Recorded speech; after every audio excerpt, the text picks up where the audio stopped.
আমি আবার চলে আসলাম কাঁচা আমের আচার নিয়ে। আজকে আমি কাঁচা আমের আচার করব।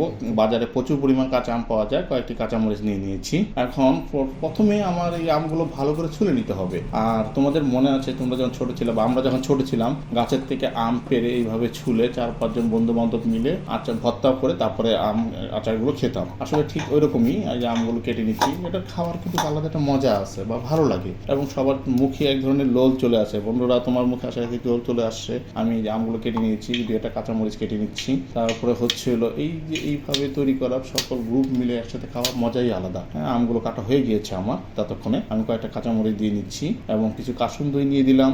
এরপরে হচ্ছে হলো একটু স্বাদ মতো লবণ, ধনিয়া পাতা, সামান্য একটু সরিষার তেল দিয়ে ভালো করে মাখিয়ে নিচ্ছি। আমার মাখানো হয়ে গিয়েছে, আমের আচারগুলো হয়ে গেছে। এখন আমরা খাবো। আশা রাখি আপনাদের এই আমের আচারটা খেতে খুব ভালো লাগবে। আমার আমের আচারগুলো হয়ে গিয়েছে, এখন আমরা আমের আচারগুলো খাবো। আজকে এখানেই বিদায় নিচ্ছি। খোদা হাফেজ।